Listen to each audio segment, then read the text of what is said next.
All right.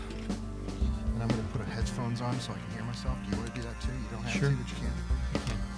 Because then you can hear what you're sounding like on the system. Always reassuring to know. We're recording right now.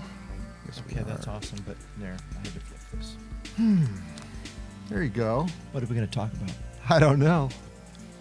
But for this special segment of What's Neat, I'm going to start over. That's me. I know.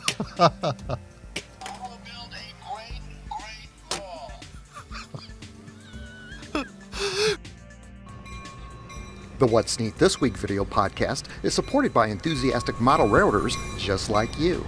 Additional support is provided by Athearn Trains. Check out all their new monthly announcements at athearn.com.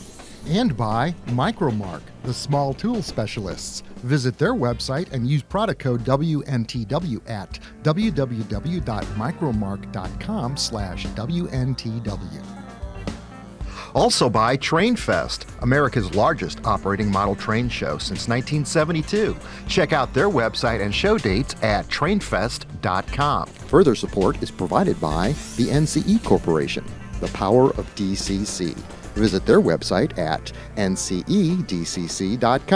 And thank you for supporting the What's Neat This Week podcast.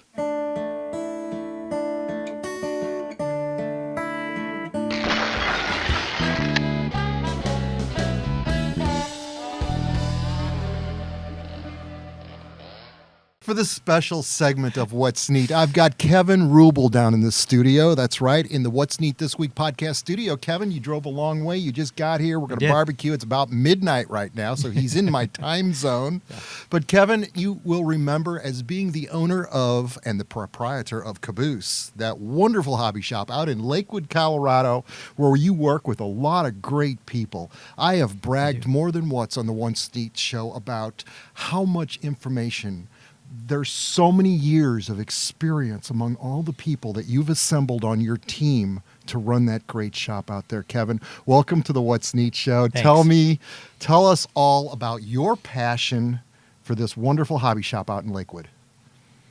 Oh, well. I know I'm not supposed to call it a hobby shop. Yeah, okay. You buck to the swear jar. Where is that jar at? I need to put another dollar in there. It's on the shelf back at the store. But the fact is, you really do have a passion. You have put your life into this hobby for the better enjoyment of so many great people out there. Talk to me about that. Well, and not just the hobby, but because I am a train enthusiast, and that's I just, I've been that way since I was a kid. My parents say, when I was real little, I'd stand up in the front seat between them, which you could still do back when I was a kid, Didn't have to buckle kids in. And I'd go crazy when I'd see trains, So what railroad are you seeing right now when you say that? What are you seeing? The Monon. Monon, that's right. Monon. Didn't you recently purchase, or you're working very closely with, tell me what your relationship is with regards to the Monon Historical Society. That's why you're in town today. You're driving through town. On the way to their annual meeting. Yes, we operate the company store for the Monon Society. Company store. And so, yeah. And I always love going to that meeting anyway because it's my hometown railroad. I grew up, both my parents are from Northwest Indiana and or grew up there and met there, and so I spent a lot of time with the Monon. So yeah, that's where my passion for trains came from. It was ultimately it led me after college to work for a railroad. I worked for the Katy Railroad as first as an officer trainee and then in the operating department, and then as a consultant doing like 85 different short line deals. And then later, as founder and CEO of Marquette Rail, CSX spinoff in Michigan. That's right. So, I did an interview with you where you told the whole story about the acquisition and when you actually sold that railroad. That was a great learning experience, and it turned out to be a pretty successful endeavor. It did. Yeah, we definitely, in a business sense, we certainly hit a home run with that. But it was also a success in terms of employee ownership, which I insisted upon when we put the deal together. It was a 60% owned by our employee stock ownership plan. And we did really, really well by our people as far as, and my purpose, and as I think we talked about when we did the last interview, my purpose in starting Marquette was to make a difference in people's lives, and we did, and we were also a primary driver in West Michigan's economic development too. We added 2 new businesses a year to that railroad. So anyway, it's just about a passion for trains. It's about which is where this whole thing came from. You put those words in my mouth, and I've been using them for 2 years. Well, and I appreciate that, because that's it's like when we were going around interviewing people with their layouts, showcasing their layouts, but talking to them about their passion for trains. We made the comment, if you remember, that every story was different, and every story was the same. Right. Because there is that thread between those similarities, all of us. yes. Yeah. And so, and that's what makes this community so great. Is that people, as I was telling you before we started rolling, we had a fella come in the store the other day, and I talked to this guy for like 3 hours, and by all rights, I should have known him, and I probably did meet him at some point in time, because he did significant work with CSX on the Louisville and Indiana, on the rebuilding of their main line, and I did the marketing due diligence on bringing that railroad into form. He has worked with a friend of mine who's been a friend since junior high school, and he's a modeler, and he's recently retired, and he's going to start working on his layout, and he's going to work with us at Caboose and helping him, get up to speed on what DCC is and how all that works. But I think that's almost more important than, I do think it's more important than the prototype knowledge or the model knowledge of our people. Right, and there's a lot of those guys out there. Right. And sometimes, sometimes some of those people can be condescending. Subject matter experts can be sometimes condescending. They feel so confident in their knowledge. Right. And it's not meant to be that way, but you get a lot of that at shows. At prototype modelers meet, you tend to run into that. Right. You've got the expert. Right. And he knows it. He studied it. He understands it intimately, his railroad that he's been modeling for the last 15 years. Right. And they're so confident in their delivery of the material that you get that feeling that, but I end up finding out that these guys are great. They're friends for life. They're awesome. Once you get to know them, and we share that same experience of passion, right? Because we have that. Right. The best people in this hobby are the people that we meet that are just like that, because A, they're knowledgeable, and B, they're confident. Yes. And don't write that confidence off as arrogance, because it's not. No. That's right. I'm accused of the same thing. I'm very confident in a lot of different things that I do. But sometimes they just like, that guy. Yeah, well, and that's very important. One thing we stressed with our people when we first hired them, well, one of the first things we stress in any time we do an interview is we don't hire you for what you know about trains. We hire you for the energy that you bring to the interaction with a customer, and also for not overselling that customer. We want them to meet their needs, but we want them to have rapport with the customers. Generally, that requires that you have to have at least a level of interest in trains, if not just be a full-out foamer. Right. So foamer, I love that word, foamer. So that's important. I think that's very important, and that's. We also had to have the discussion. We had somebody on our staff for a couple years who. When we hired him, I said, there's going to be people that come into the store that are dead certain that they know everything about a particular whatever it is, but they've never been in a throttle.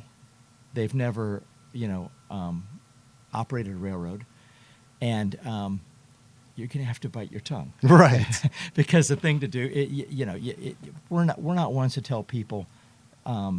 Actually, it really doesn't work that way in a real railroad. Because that brings me to the other point that I wanted to make about what we stress with our people, and it is, and we stress particularly with our customers, is whose railroad is it? You know, we have people call us and say, well, I want to run this and I want to run this, but the people at the club tell me I can't do that because I said, you know what? Whose railroad is it? Well, it's mine. I said, you do what you want to do.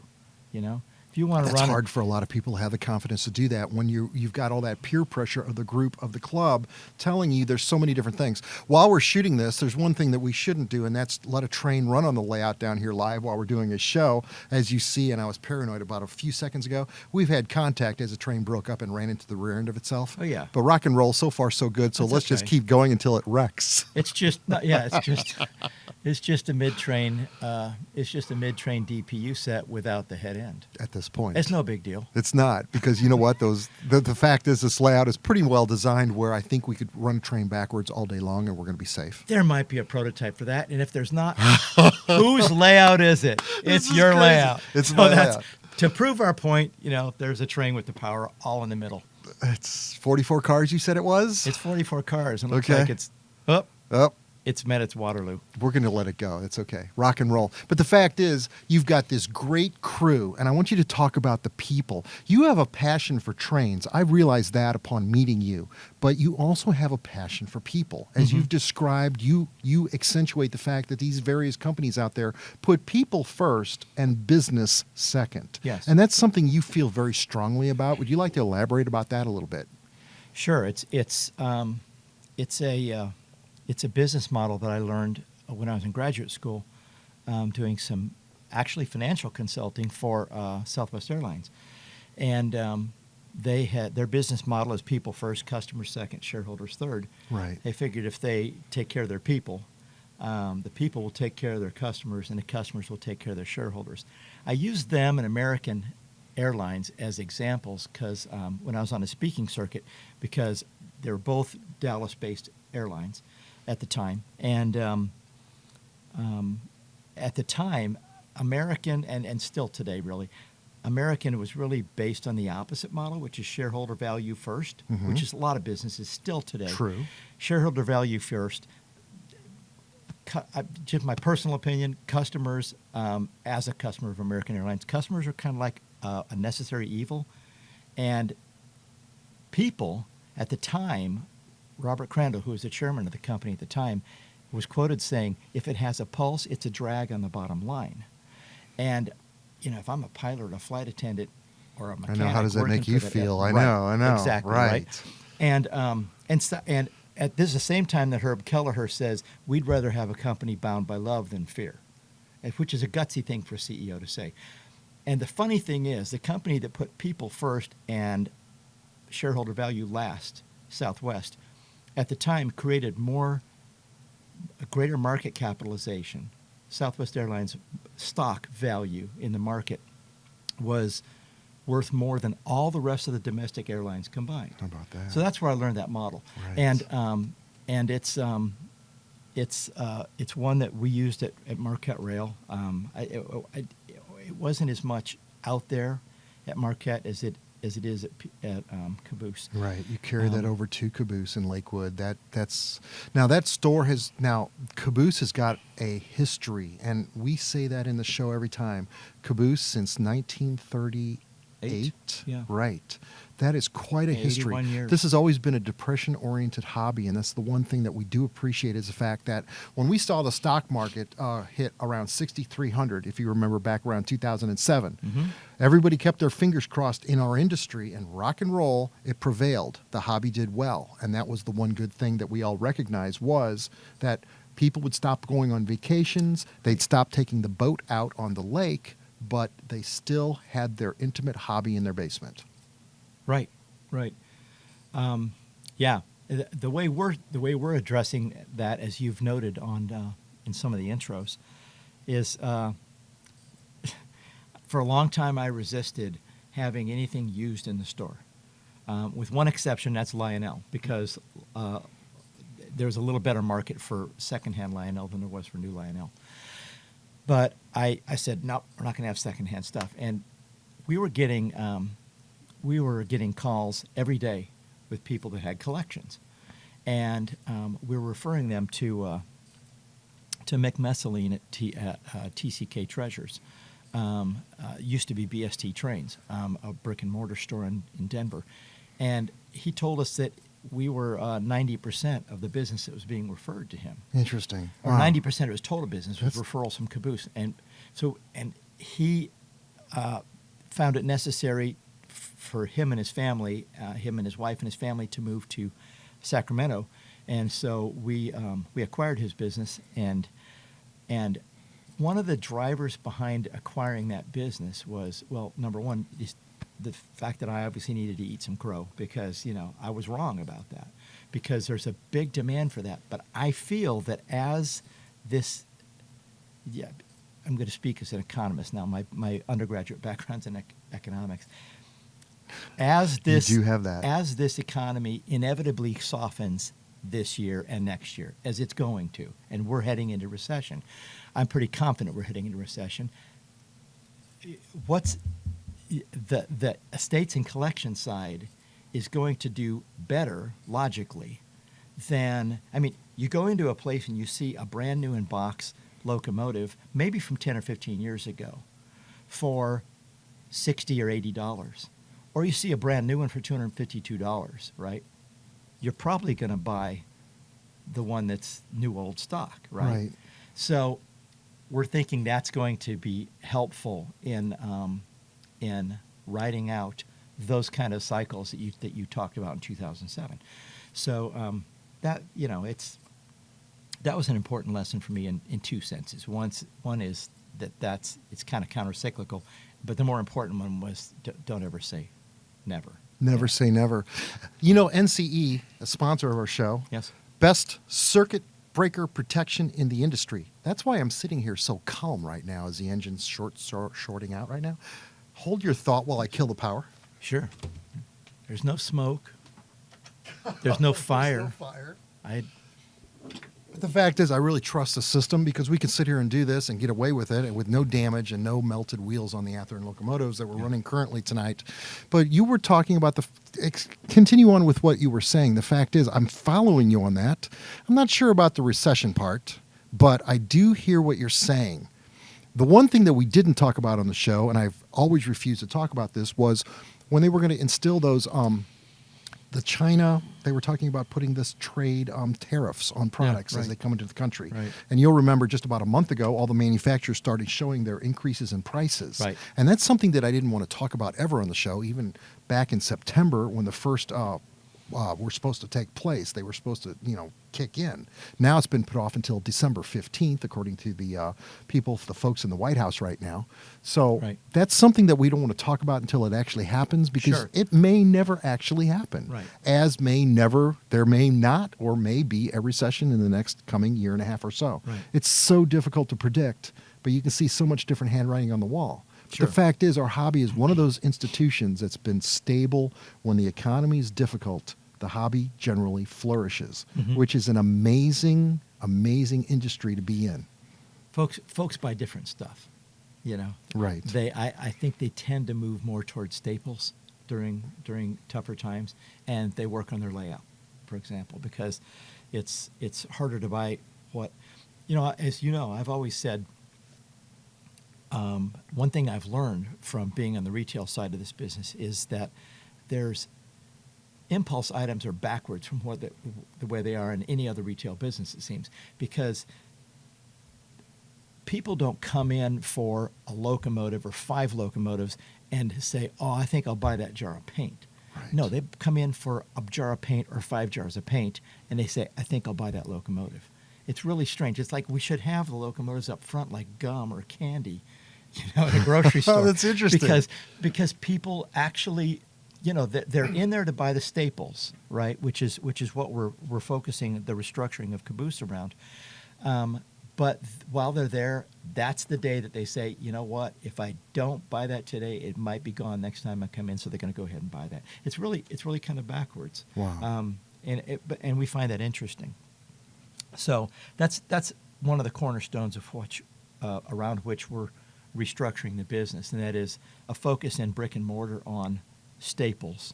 One, to take a step back, an important step back, is we're actually restructuring the corporation to incorporate as a professional benefit corporation, and that it's our intention that will be 100% employee owned. Fantastic. So Wow. our people will own the company. It's not, I'll no longer allow you to call me a proprietor or an owner because I don't like those terms. I'd prefer that we be 100% employee owned. And You've got the experience there. Those guys have got a lot of experience. If you added up all the years and the tenure of all the people that work at that store, that's priceless. Just the model building experience in itself. It's not something you can pay for and teach these guys. Right. You can't send them to school for it. It's one of those commodities that upon meeting them and finding out that they're going to be a benefit to your endeavor, Right. they've already got that instilled in them. Well, and the cool thing is for those people who don't have that experience, and specifically I'm talking about Lori, our cultural curator, and who answers the phone a lot Amazing when many of you are personality. calling in. Yes. Awesome person. And Dave, our accounting manager, we the second Tuesday of every month we have a team building Tuesday, and Right. generally we do something that builds the team. Our folks suggested in a huddle recently, one of our Friday morning huddles, that the next one, which was this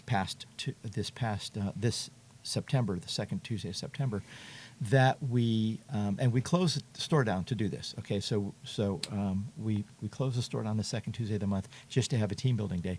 They suggested we work on our layouts in the store, and so we spent the whole day working on layouts. And Dave remarked to me how much fun it was. He was building one of the buildings for the paper mill in our HO layout, and we have several buildings. As you know, paper mill, generally contains a lot of different buildings. He was building the craft mill, if I'm not mistaken, one of the Walthers kits, and he was talking about how relaxing it was and how much fun he was having building this kit. And he's not a modeler; he didn't come in as a modeler, but he's enjoying the hobby, and he's enjoying. He's becoming a bit of a train enthusiast. He just bought a print that we got as part of a collection, a train print. And he asked me the other day if we could frame another one that we're not allowed to sell because it's a pretty unique piece. So Dave's kind of catching the bug a little bit. It's pretty cool to see that. So yeah, we do have people that come in that way, and we also have people that are kind of morphing that way. Right. I heard this on the That's awesome. phone, discussions this week on the phone. I heard that you guys worked on a layout and how absolutely amazing it was for everybody to get together. It was We fun. weren't running the store. We weren't helping customers. We weren't ringing out transactions. We were bonding, building models together. Right. And when I heard that, I smiled. It made my afternoon. And it was really kind of neat. And in fact, I actually got my layout running down here in the last couple of days. I want to say partially because of the motivation that I heard in that conversation. Oh, that's It's awesome. catching. That's It really was. That's awesome The feedback. Thank you. enthusiasm coming through the phone. Even Laurie told me about it. It was just like everybody bonded because we weren't working.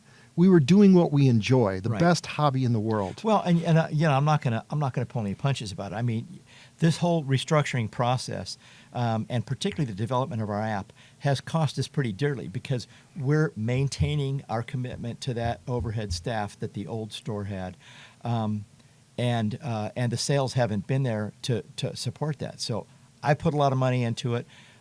We owe a lot of people a lot of money, including you, my friend. And you know what? That was an opportunity for us to not be stressed out about that because every day can be stressful at that store. And what Lori said was exactly right. It was a great opportunity for us just to work together, enjoy each other, forget about some of that other stuff for a day. Right. Because it's all going to get done. It It's will. all going to get addressed. But that was really, really important. And the other part was for those people who are not necessarily modelers to understand how people would have a passion for trains. Right. Like the story I told about Dave. That was cool. That is cool. was cool. Best hobby in the world. It Best is. people in the world. Y'all check it Absolutely. out if you're out in the Denver area, out in Lakewood, Colorado. Come see us. Caboose, open since 1938. And as you can see, Kevin has quite a passion for the hobby, along with all the other great people that he works with out there. So rock and roll. Thank you for being with us tonight. That's My a pleasure short, entirely, sweet, as and always. you're going to the Monon Historical Society Yeah. meet this weekend. Monon, yeah. Right. Actually in Monon, Indiana. So yeah, I'll be. Before I close it out, I want to ask you, because when I was a kid, I picked up some Monon engines. I think I got them in a train set that my grandparents made a bank deposit, and it was an Atlas train set with a black and gold Monin paint scheme. And scale. Right. Yep. It was neat. And then the other Monin paint scales, as I remember in my mind, is the red, gray, and white Yes. paint scheme. Is that right? Passenger scheme. Which one was your most favorite of those? Yeah, both. Both? Black and gold, I think. Black and gold. That's what I saw the most. Rock and roll. When I was Best a hobby kid. in the world. Kevin Ruble, we all love you. Thank you so much for what Thanks. you're doing for all of us hobbyists out there. And we wish you absolutely the best in your endeavors. Thank you. It's our pleasure entirely. Thanks. So that's this special segment for the What's Neat This Week podcast. Kevin's running through tonight. Like I said, it's 12:30. He's on my time schedule. So rock and roll, Kevin. Thank you. Thank you.